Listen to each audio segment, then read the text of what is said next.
The village of St. Mary Mead had long prided itself on being a place where very little ever changed. Its hedgerows were clipped, its cottages tidy, and its gossip lively but seldom malicious. On that particular June, however, an unseasonably hot sun blazed down upon the lanes, parching the fields and making tempers shorter than usual. It was on such a day that the first whispers began to circle about Foxglove Farm. Foxglove Farm lay just on the outskirts of the village, past the churchyard and a winding lane shaded by chestnut trees. Once it had been prosperous, with dairy herds and a fine orchard, but its present master, Mr. Harold Pritchard, was a man more interested in appearances than in agriculture. He had come to St. Mary Mead some 5 years earlier, purchasing the farm not for its yields but for the status it lent him. He liked to speak of himself as a gentleman farmer, though most of the actual farming was done by his tenant, Labo Ures. Mr. Pritchard was a tall, florid-faced man in his early 50s,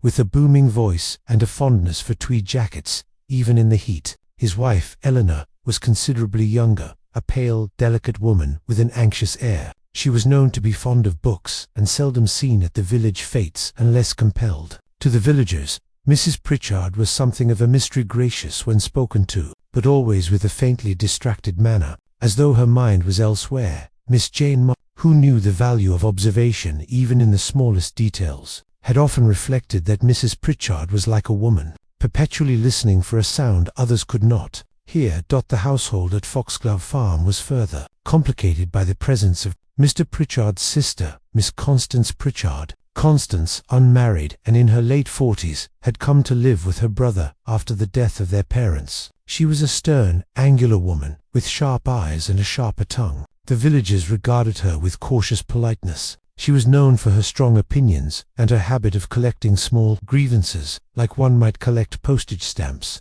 Also in residence was a young cousin, Geoffrey Pritchard, a man of 27, who had recently returned from service overseas. Geoffrey had been taken in by his uncle under the pretense of helping on the farm, though it was quietly remarked that his true talents lay more in cards and cocktails than in honest labor. He was charming, in a careless sort of way, and quite popular with the younger ladies of the village, though the older generation shook their heads at his idleness.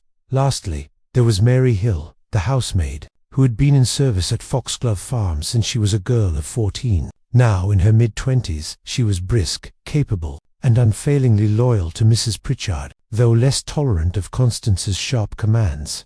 The rumblings began. It was a Thursday morning when Miss Marple first heard that something was amiss. She was taking tea in her neat little garden when her neighbour, Mrs. Price Ridley, leaned over the hedge with the eager look of someone bearing tidings. "My dear Miss Marple, have you heard? They say poor Mr. Pritchard was found dead last night at Foxglove Farm." Miss Marple set down her cup with the utmost calm. "Indeed? How very sudden. Was he taken ill?" "Well, that's just it," Mrs. Price Ridley said, lowering her voice. "They say he collapsed after supper. Dr. Haydock was called, of course, but it was no good. Some sort of seizure. Though between ourselves, I can't help but wonder. These things don't always happen without reason. You know." Miss Marple made a soft, non-committal murmur. In her experience, seizures were often called upon to cover a multitude of less natural explanations. "Such a pity for poor Mrs. Pritchard," Mrs. Price Ridley continued, with a sigh that suggested she was not altogether displeased to have such dramatic material for conversation, though I dare say she'd not be entirely destitute. "I've heard Mr. Pritchard left things well in hand. And then, of course, there's Constance. One wonders what she'll do now." As Mrs. Price Ridley prattled on, Miss Marple's mind was already turning over the facts. A man, outwardly hearty and robust, struck down suddenly after supper, a household of mixed personalities, some ill-suited to one another, and Foxglove Farm, its name so pretty. Yet its associations with the deadly plant could not be entirely ignored.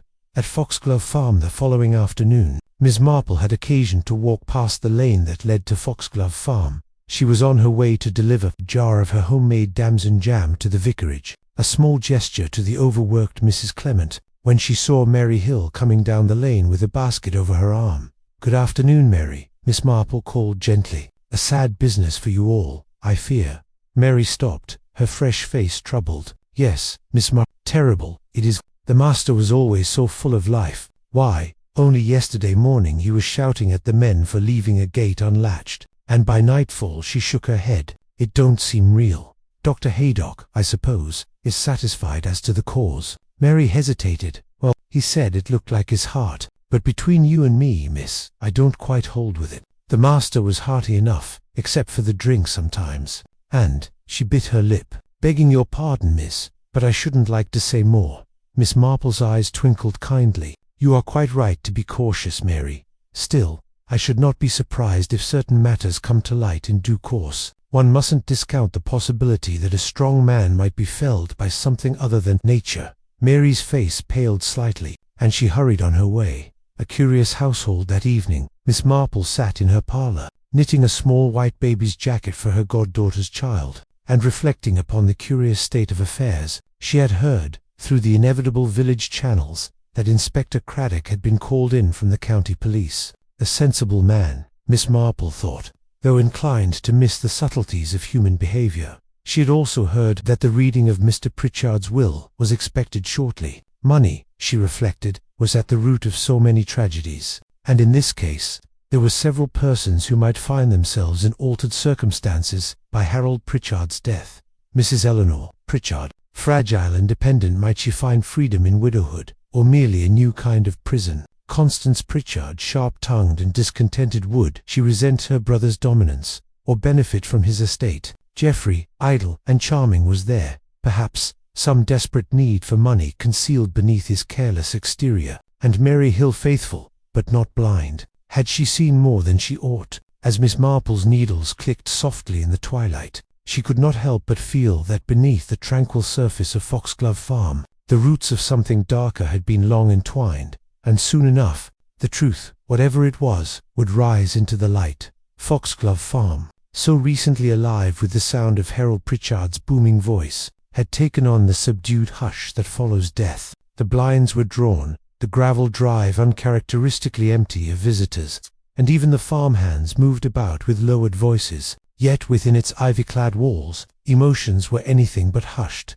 It was the morning after the funeral when Inspector Craddock called upon the household once more. He was a tall man with greying hair, courteous but firm, and one who had often sought Miss Marple's insights in the past, albeit grudgingly. For the time being, he had little reason to involve her, but Miss Marple knew that if she kept her eyes and ears open, she would not long remain on the periphery. The inspector's first calls, Inspector Craddock, began with Mrs. Eleanor Pritchard. She received him in the morning-room, her black dress a shade too severe for her slight frame. She held a lace handkerchief in her lap, twisting it nervously as she spoke. "My husband was taken so suddenly, Inspector. It has been the greatest shock. He was not always kind, but I never imagined." Her voice trembled. "You say he was not always kind," Madame Craddock said, his tone gentle. "Can you elaborate?" A faint flush coloured her cheeks. Harold had a temper. He was a man of strong opinions, and when crossed, well, it was best not to cross him. "But I do not wish to speak ill of the dead. I understand. Can you recall what was eaten at supper that night?" Mrs. Pritchard frowned, trying to remember. "Cold ham, salad, and a syllabub. Mary prepared it all. Harold drank claret, as he always did. And you, madam?" "Only a little. I seldom drink." "Did your husband complain of any discomfort before retiring?" "No. He was in good spirits, boisterous even. He teased Geoffrey about his lack of ambition. It was all quite ordinary, until it wasn't."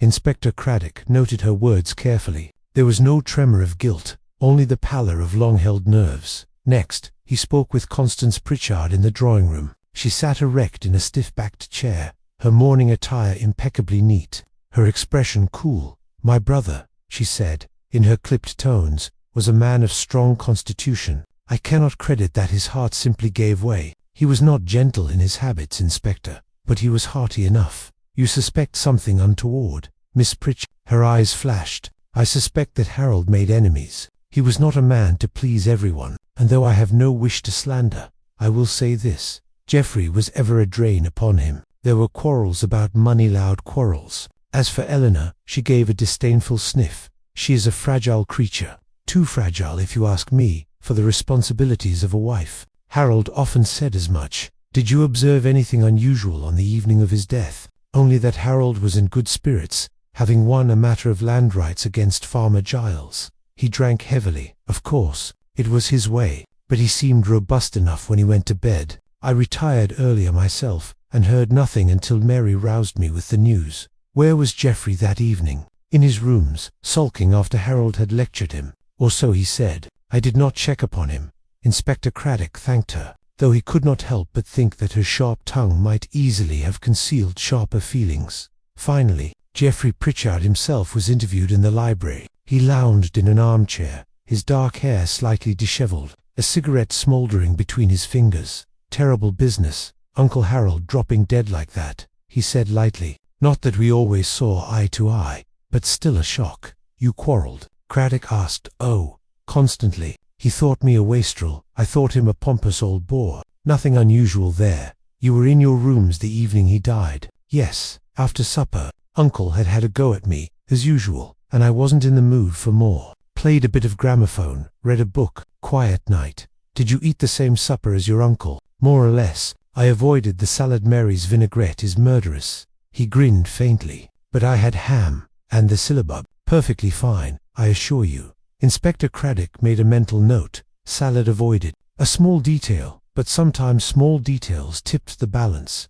Miss Marple listens. Meanwhile, Miss Marple was not idle. Though she had not been invited to Foxglove Farm in any official capacity, she had a long-standing habit of accidentally encountering useful information. She paid a condolence call upon Mrs. Pritchard, bringing with her a posy of sweet peas from her garden. In the subdued parlour, she sat with the widow, gently encouraging her to speak. You must be quite overwhelmed, my dear, Miss Marple said softly. So much to arrange, and in such trying circumstances. Mrs. Pritchard's eyes welled with tears. It is kind of you, Miss Marple. I scarcely know what to do. Constance takes charge of everything, of course, but she hesitated. I sometimes feel more like a guest in my own home than a mistress. That must be difficult, Miss Marple said, with quiet sympathy. Did Mr. Pritchard not see it so? Oh, Harold liked things his own way. He would have laughed at the idea of me taking decisions. She gave a sudden, bitter little laugh.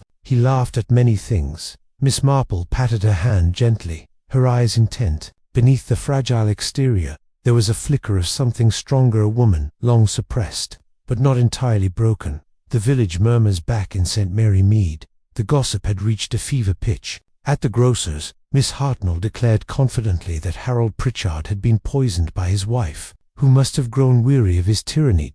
At the post office, Miss Weatherby was equally certain that Geoffrey had slipped something into his uncle's drink, in order to hasten his inheritance. At the church, Mrs. Price Ridley hinted darkly that Constance had always been jealous of Harold's authority, and might have sought to seize control herself. Miss Marple listened to these theories with polite attention, knitting steadily as the speculations flew. Village gossip was seldom accurate, but it often revealed the anxieties and assumptions that lay just beneath the surface. A whisper of Foxglove was at the vicarage, over a pot of tea with Mrs. Clement. That Miss Marple heard the most curious detail yet. Dr. Haydock has sent a sample for analysis, Mrs. Clement said, lowering her voice. He wasn't satisfied. It was simply the heart. There were traces of what was it, digitalis, I think he said. Miss Marple's knitting paused mid-stitch. Digitalis, derived, of course, from the foxglove plant. How very singular, in a place called Foxglove Farm. Yes, isn't it? Though it may be nothing.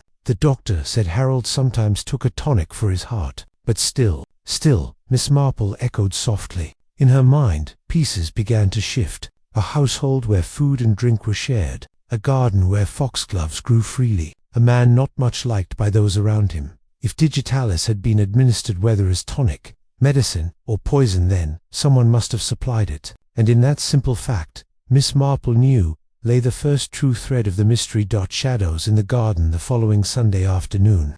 Miss Marple strolled past Foxglove Farm once more. She paused by the garden gate, admiring the tall spires of purple foxgloves that swayed in the breeze. Mary Hill was on her knees among the flower-beds, trimming deadheads. Lovely plants, Miss Marple observed, but one must take care with foxgloves. So very beautiful, and yet so dangerous. Mary looked up, her eyes wary. Yes, Miss, we always warn the children not to touch them. Quite right. Still, it is odd, is it not? How often danger hides behind beauty. A very old lesson, I fear, but one still worth remembering. Mary flushed, fumbling with her shears. Yes, miss, she murmured, and bent quickly back to her work. Miss Marple walked on, her mind alive with questions. Someone in that house had known enough either of medicine or of poison to make use of digitalis. The question was not merely who had the opportunity, but who had the knowledge and the will. A quiet reflection that evening, in her little cottage.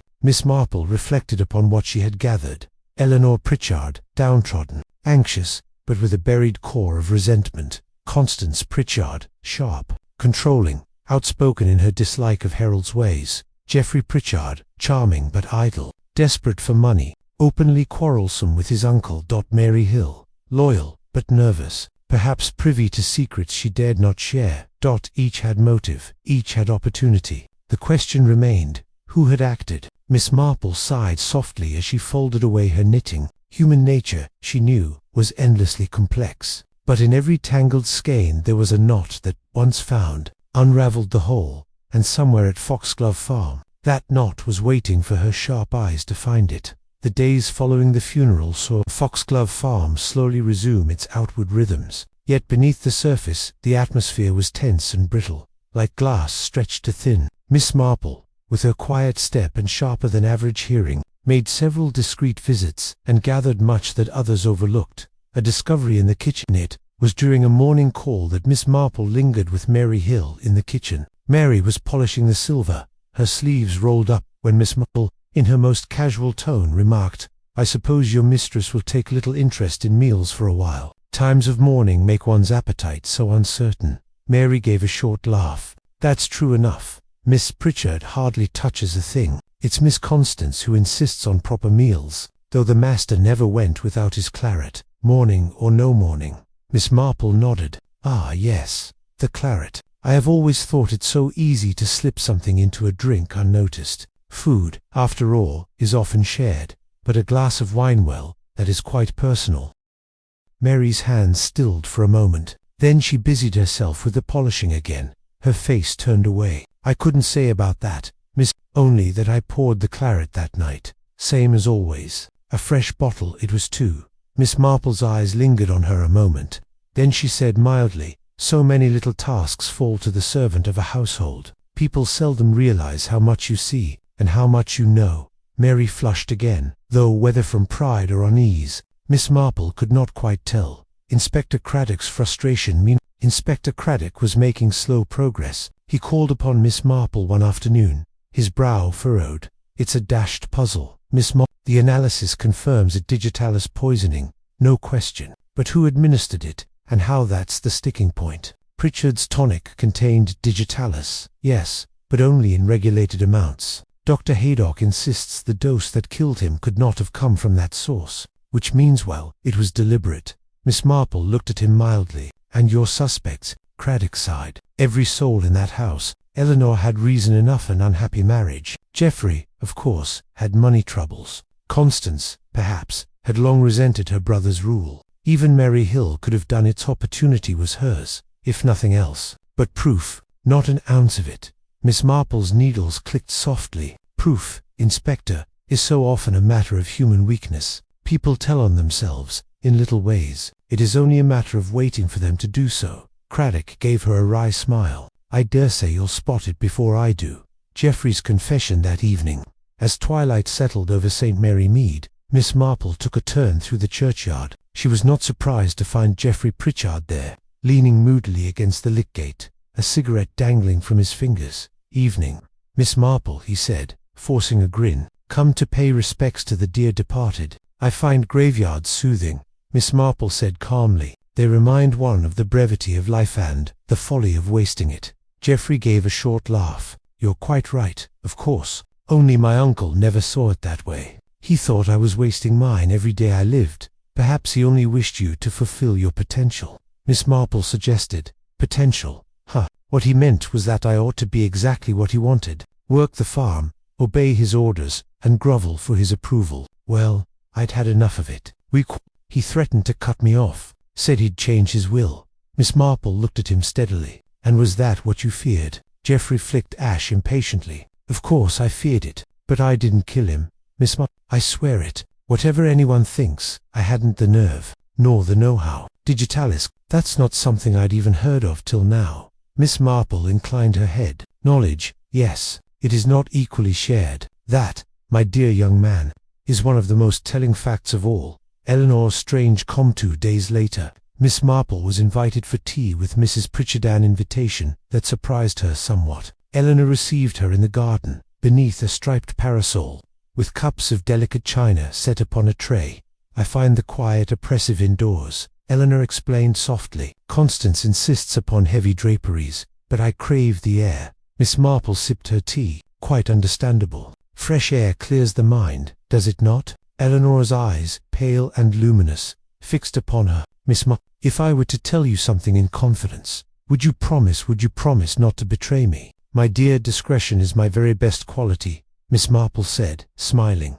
Eleanor's fingers twisted together. Harold did not merely scold me, you know. He controlled me in every way. My letters, my visits, even my reading. I was like a prisoner here. When he died, I felt relief. Terrible, wicked relief. And yet, her voice faltered. And yet, Miss Marple prompted gently. And yet I did not kill him, Eleanor whispered fiercely. I dreamed of freedom. Yes, but I had not the courage to act. Someone else did. Someone who saw my weakness and seized upon it. Miss Marple touched her hand with a comforting pat, but in her mind she noted the calm in Eleanor's manner. It was not merely grief that animated her, it was something quieter, steadier, a woman adjusting already to a new reality. The letter in the bureau that same week, a discovery came to light that set tongues wagging anew. While tidying her late master's bureau, Mary Hill found a letter in Harold Pritchard's own hand, dated only days before his death. In it, he declared his intention of altering his will, cutting Geoffrey out entirely, reducing Eleanor's share, and leaving the bulk of the estate to Constance, whose sense and steadiness deserve reward. The letter, half finished and unsigned, was handed to Inspector Craddock. Its implications were obvious. Geoffrey, already suspect, now appeared to have the strongest motive of all. Yet Miss Marple, when told of it, only pursed her lips.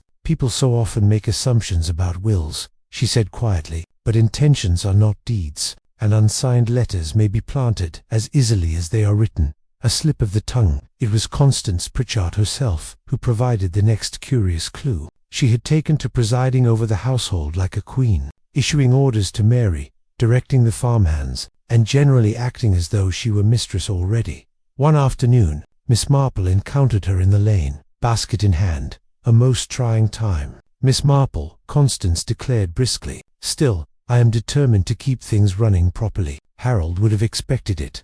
Very commendable, Miss Marple said. One must think of the future. After all, indeed, Eleanor is quite unequal to it, of course, and Geoffrey, well, hopeless. It will fall to me, and rightly so, since Harold meant it to be mine in any case. Miss Marple raised her brows. You speak with great certainty. Yet I understood the will had not yet been altered. Constance's lips tightened. No, but Harold told me so himself. Only days before his death, he promised that everything should come to me. And now, well, perhaps fate intervened before his hand could do so. It was a careless remark, but Miss Marple stored it away carefully. Promises, after all, could be as deadly as poisons. Foxglove Farm lay hushed beneath a veil of midsummer heat. The roses drooped in their beds. The bees hummed lazily, yet within the house emotions were taut and restless. The death of Harold Pritchard, once discussed as an unfortunate seizure, was now openly spoken of as murder. Inspector Craddock paced with impatience. It's there, Miss Marple. I can feel it, but I cannot put my finger on the thing. Each suspect could have done it, yet none fit cleanly. They've all sense enough to keep their stories tight. Miss Marple smiled gently, her knitting needles clicking as steadily as ever. Oh, but Inspector, people seldom keep their stories tight. They always leave a little gap somewhere, a thread that doesn't quite match, and when one tugs the thread, why, the whole fabric unravels. The coroner's inquest, drew the villagers in droves. The small courtroom was stifling, yet no one wished to miss a detail. Dr. Haydock gave his evidence briskly. Harold Pritchard had died of digitalis poisoning. The dose was far in excess of any medicinal use. It could not have been accidental. Mary Hill testified that she had poured the claret that evening. Same as always, sir. A fresh bottle, opened at the table. Mr. Pritchard drank heartily, like he always did. Constance gave her statement with cold composure. My brother had enemies. He was a man of strong opinions. I went to bed early. I know nothing of what followed. Eleanor, pale and subdued, spoke softly of Harold's sudden collapse. One moment he was jesting, the next he clutched his chest and fell. I called for help at once. Geoffrey shrugged his way through his testimony. I was in my rooms. I heard nothing till the household was in an uproar. Uncle and I often quarrelled. Yes, but it was nothing out of the ordinary. The verdict returned. Death by misadventure, caused by digitalis poisoning, administered by person or persons unknown. It satisfied no one, least of all Miss Marple. A misplaced glass later that week. Miss Marple, walking in her usual unassuming way through the farm kitchen, noticed a curious item on the dresser, a cut-glass goblet, finer than the rest. Mary Hill, bustling about, explained almost defensively, "That was the master's favourite glass, Miss. He always would have it, though it don't match the set. We've kept it aside." Miss Marple touched the rim lightly. "And was it used the night he died?" Mary hesitated. I washed it myself. There was claret in it, as usual." "Ah." Miss Marple's eyes gleamed behind her spectacles. "A man with his own special glass. How very particular. And yet, it would make things so very simple, would it not, to place something in a glass reserved for him alone?" Mary's face grew pale. "Miss Marple, please, I've said all I can, but to Miss Marple, the slip was enough. A woman's knowledge it was at tea with Mrs. Bantry that another piece fell into place. Mrs. Bantry, ever gossipy, leaned forward conspiratorially. They say Mary Hill was in love with Geoffrey. Silly girl, of course, he'd never look twice at a servant, but she followed him about like a puppy before he went abroad. Perhaps still does." Miss Marple raised her brows. "Indeed, how very interesting. Loyalty, after all, can be quite dangerous." Her thoughts returned to Mary's anxious face, her constant flinches when Harold's name was mentioned. Loyalty to Mrs. Pritchard, or to Geoffrey, or perhaps to both, in her own way. Constance's overconfidence. Miss Marple called one afternoon upon Constance, who was dictating instructions to the farmhands with an imperious air. "You seem to manage matters admirably," Miss Marple said pleasantly. Constance sniffed. "Of course, Eleanor is quite useless. I only wish Harold had lived to see how necessary I am." Miss Marple's eyes twinkled. But surely Harold did not plan to die just then. Indeed, if he had lived a little longer, he might have altered his will quite decisively. Constance's lips thinned. "Yes, it is a pity. Still, fate has its ways." Miss Marple tilted her head. "You speak of fate as though it were an ally, my dear. That is most curious." Constance coloured, then drew herself up stiffly. "I meant nothing by it. Now, if you'll excuse me, I've matters to attend." Miss Marple smiled, but she thought, Constance is too eager, too confident. A woman who believes she deserves everything seldom troubles herself to achieve it secretly. Eleanor's unspoken fear. Miss Marple next sought Eleanor. She found her in the orchard, sitting beneath a laden apple tree, a book unopened in her lap. "My dear," Miss Marple said gently, "you look quite worn." Eleanor gave a wan smile. "It is all so strange, Miss Marple. The house is quieter now, but the silence is not peaceful. It is watchful, as though waiting." "You are afraid," Miss Marple said softly. "Yes," Eleanor whispered, "not for myself, but for Mary. She is so devoted, yet I think she knows more than she dares say. And Harold, he could be cruel to her, as he was to me. She would have done anything to protect me. Anything."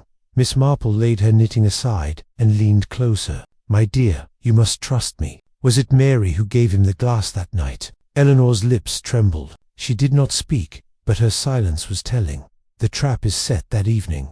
Miss Marple wrote a neat little note to Inspector Craddock. "Dear Inspector, the matter is, I believe, almost concluded. Might I suggest that we gather the household of Foxglove Farm tomorrow afternoon, in the drawing-room, at 3 o'clock. I have an idea that clarity will emerge if all are present. Yours sincerely, Jane Marple Craddock." Though wary, obeyed. He had learned that when Miss Marple spoke with such calm certainty, revelations soon followed. The drawing-room gathering the next day. The drawing-room of Foxglove Farm was thick with tension. Eleanor sat pale and nervous by the window. Constance perched stiffly in an armchair, lips pursed. Geoffrey lounged carelessly, though his eyes flicked with unease. Mary Hill stood near the door, her hands twisting in her apron. Inspector Craddock stood at the mantelpiece, grave and expectant. Miss Marple sat in her customary upright manner, her knitting in her lap. "My dear friends," she began in her mild voice, "we are gathered because it is clear that Harold Pritchard did not die by chance. He was poisoned with digitalis. The question, naturally, is who among you administered it? Each of you had motive. Each of you had opportunity. But only one of you had both the knowledge and the will to do so. All eyes turned to her, tense with anticipation. Miss Marple's gaze swept the room. Geoffrey had quarrels, yes, but Geoffrey is careless, and careless men seldom devise precise methods, such as poison. Constance had expectation, yes, but Constance is far too forthright. She would rail at her brother, not slip poison unseen. Eleanor had resentment, yes, but Eleanor lacked the knowledge, and even she has admitted as much. No, the key lies in two small things, the special glass, and the knowledge of digitalis. She paused, letting the silence grow. Mary Hill poured the claret. Mary Hill knew which glass was Harold's own, and Mary Hill, who has tended the garden since childhood, knew well the danger of foxgloves. She placed the poison in the glass reserved for him, ensuring none other would be harmed. She did it not for gain, but out of loyalty. Loyalty to Eleanor, perhaps even to Geoffrey. She killed to protect the ones she loved. A gasp went round the room. Mary turned white as linen, her hands trembling. "It's not true," she cried, but her voice broke. "I only wanted to stop him hurting her. He would have ruined her, ruined all of us. I couldn't bear it any longer." Eleanor half rose from her chair. Mary, Inspector Craddock stepped forward. "Mary Hill, I must caution you." But Miss Marple's gentle voice cut through the commotion. "You see, Inspector, it is always the small details. A favorite glass, a servant's quiet devotion. Human nature, after all, never changes. People will always act, not out of logic, but out of love, or fear, or pride." And with that, the truth stood clear at last.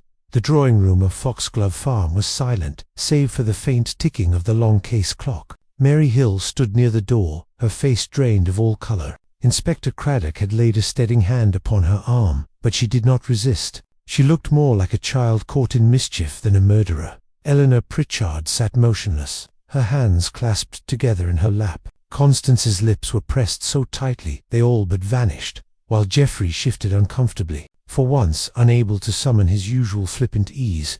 Miss Marple, serene and composed, folded her hands atop her knitting and began to speak in that deceptively gentle voice of hers. "The explanation, you see," she said, "it was all in the details. When I first heard that Harold had a favourite glass, I thought at once of the many people I have known who insist on such small privileges. One elderly gentleman I remember in St. Mary Mead would take his brandy only in a certain goblet, with a chip at the base. His family humoured him, as families do. It occurred to me how very simple it would be to administer something unpleasant in such a glass, safe in the knowledge no one else would use it." She glanced around the room, her mild blue eyes missing nothing.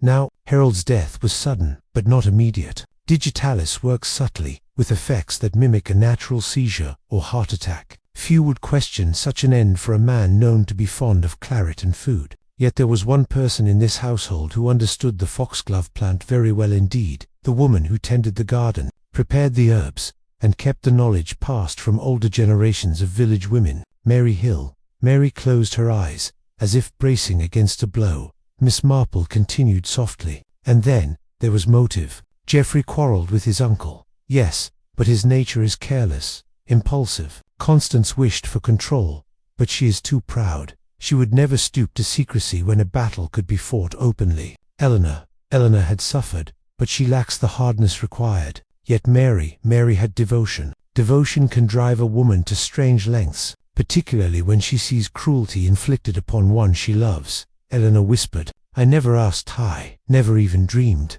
Miss Marple laid a kindly hand over hers. "My dear, love needs no asking. Harold Pritchard was a tyrant. He ruled his household with mockery and oppression. Mary saw you fading beneath it. She saw the possibility that Geoffrey, too, might be ruined by his uncle's sharp tongue and harsher hand. In her mind, she was not committing murder, she was delivering justice." Mary's confession. Mary's voice came at last, low and trembling. He would have destroyed her, Miss Eleanor, always belittling her, threatening her with the will. He said he would leave everything to Constance, and that she would be turned out with nothing. He laughed at her tears. And Geoffrey, he swore he'd cut him off as well, make him crawl back in disgrace. I couldn't bear it any longer. I thought, if he were gone, they would be free. Inspector Craddock's face was grave. "And so you brewed poison from the foxgloves in the garden, and slipped it into his wineglass?" Mary nodded, tears running unchecked. "I crushed the leaves, boiled them down as I'd seen done for poultices,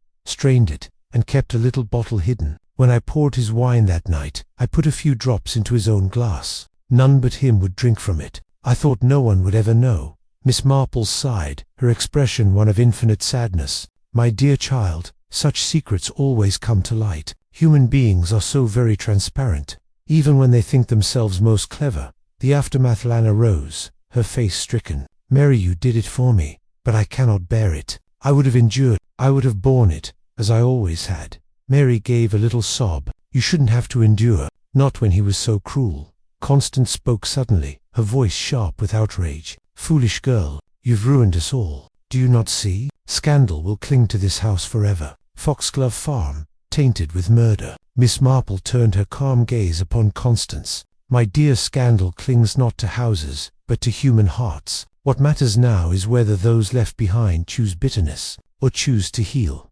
Constance faltered under that steady look, muttering something about nonsense, though the color drained from her face. Geoffrey, unusually subdued, said at last, "Poor Mary. She meant it kindly, though the world won't see it, so I suppose I should be grateful, though God knows. I wish she hadn't done it." Eleanor pressed a handkerchief to her eyes. "Justice and mercy." Inspector Craddock cleared his throat. "The law must take its course.